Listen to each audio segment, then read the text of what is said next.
Good morning. Welcome back to the channel.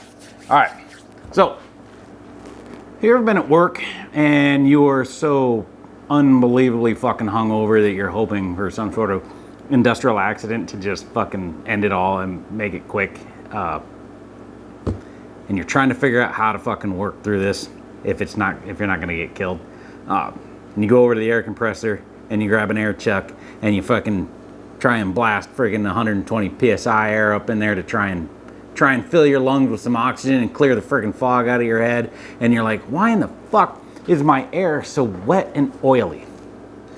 If you're doing this, you're an idiot. That's not, an air compressor isn't gonna fucking help you in this case. It's the same air you're breathing. It's just probably gonna fill your lungs really fast. What you need to do is go over to the oxygen settling, crack that oxygen bottle open, hit a frickin' couple hits of that pure oxygen coming out of that tank, and that'll help, well, I don't know if it'll help. In theory, it will help clear the fog in your head. If you think it'll work, that's, half the battle right there. Tricking your mind into thinking it's gonna do something. Now, 9 out of 10 doctors are probably gonna tell you that breathing oxygen out of an oxygen settling tank, not a recommended practice. It's probably not healthy. Now that 10th doctor, he's probably not a very good doctor, and he's probably hitting the freaking medical grade oxygen trying to clear the fog out of his head because he's hungover as fuck. But he's trying to save people's lives. We're just working on fucking heavy equipment. Oh, just make sure you crack open the right bottle. It's got to be the oxygen. You want the green bottle, not the freaking red, orange bottle. If you crack open that acetylene one, ooh, fuck, you're going to have a bad day. But that has absolutely really nothing to do with this video. That's not something I do anymore.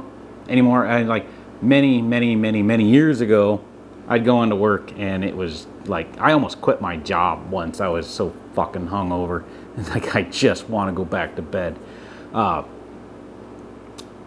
I don't anymore. Now I'm a responsible adult.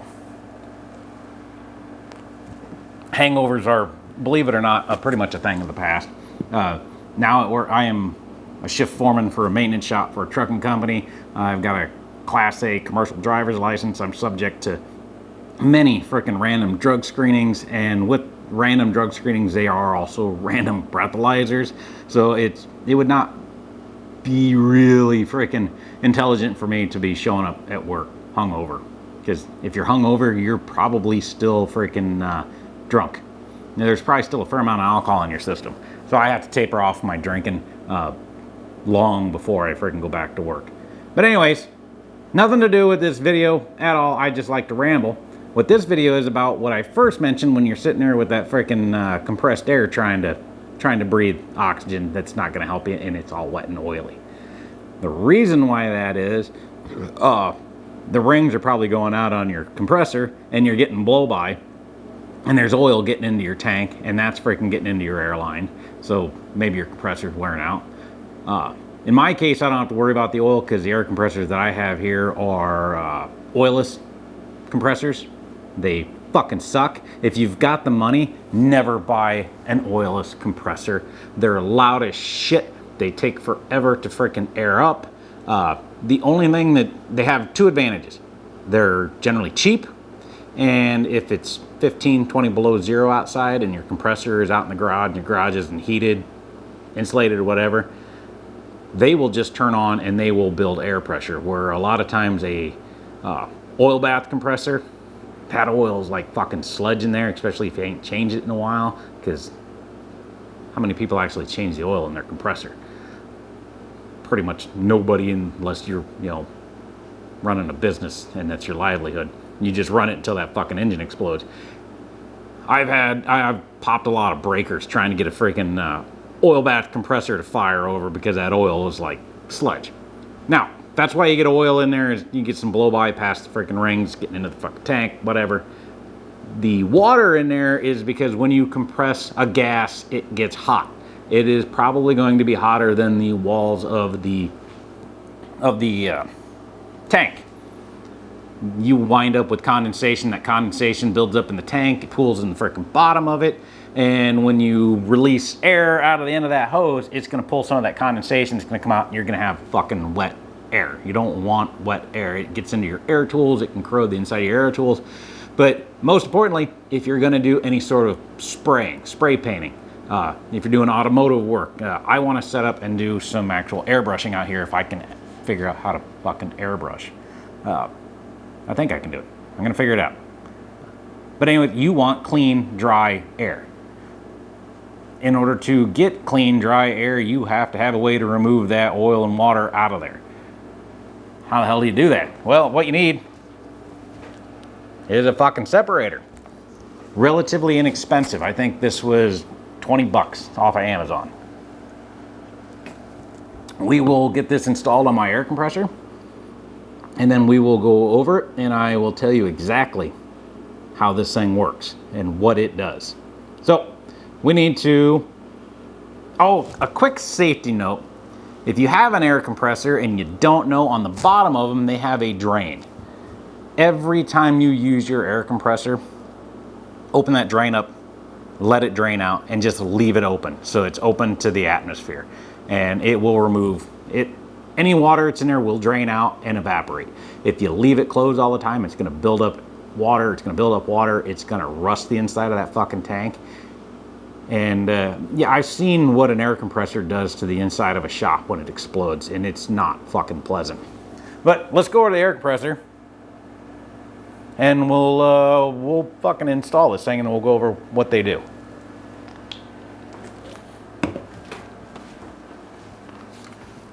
All right, this is my DeWalt 27-gallon oilless air compressor. It's got, what's it got? 175 psi max freaking pressure. It takes about an hour and a half to fucking build up to that pressure. Like I said, it's an oilless. I bought it because it has the volume that I need. I can run some air tools, my fucking nail guns and everything for a long fucking time on it.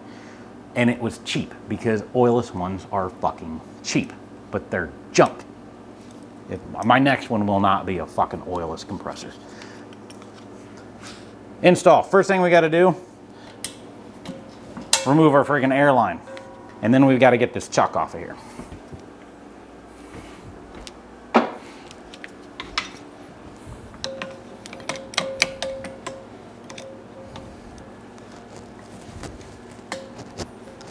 Should have went and found a better wrench. But out here, I don't have any maintenance tools. All I got is basically woodworking tools and a fucking crescent wrench. And it's like 100 feet up to the house. I might even be 150 feet. I don't want to walk that far.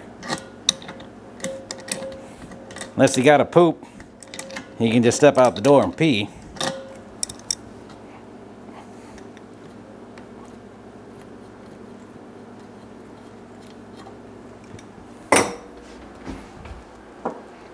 All right, make sure we're running. This should be just standard 3/8 freaking pipe fittings. Now, you don't want to just go ahead and install this because it'll leak through the fucking threads, so you got to seal these things.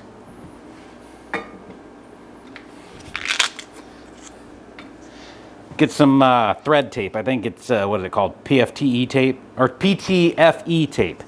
It's fucking thread tape. Or you can get the liquid pipe dope stuff. But that stuff's messy and it stinks, so I don't like it.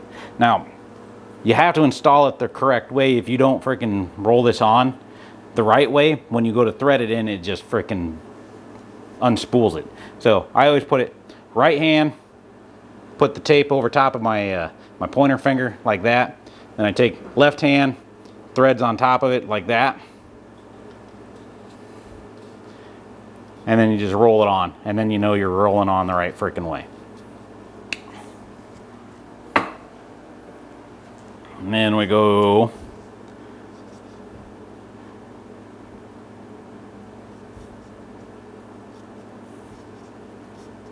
yeah, usually make about freaking 3 rounds ish.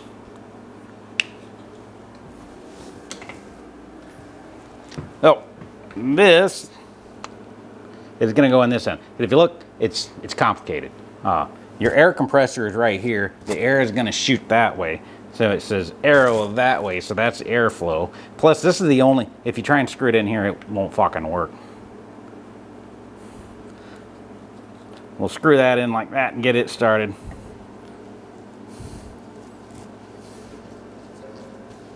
Now this has got a little dinky thing on here that will help remove any water out of the when this thing fills up, which this isn't the best setup. It should be tilted up, but it's all right. Now, then you can just get on the end out here and tighten them both at the same time. You want to make sure your little drain makes it all the way down to the bottom. All right. Shit, that's on there. I need a beer. Hold on a second. All right. So, we got our beer. Now we need our airline. Just bump. Our airlines click back in. Now, how does this thing work? Let's go over this. This is the innie end. The air innie's right here.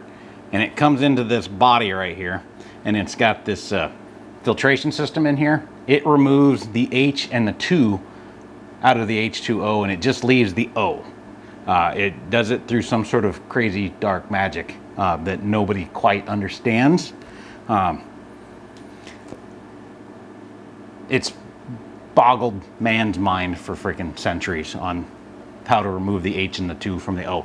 But now you've just got O coming out of right here, and this is the outie end. So O just flows out of this, and then you've got this thing full of H's and 2's. That's how it works. When you get too much H's and 2's in here, you pull this thing and it drains it out, except this thing's not mounted properly. It should be mounted straight up and down to drain the H's and 2's out of there. Now you've got clean, dry air that you can shoot into your lungs at 175 PSI. Don't do that. Well, you'll be dead, so you can't fucking bitch. So if you're gonna bitch, maybe you should just fucking do that. Anyways, I hope you liked the video.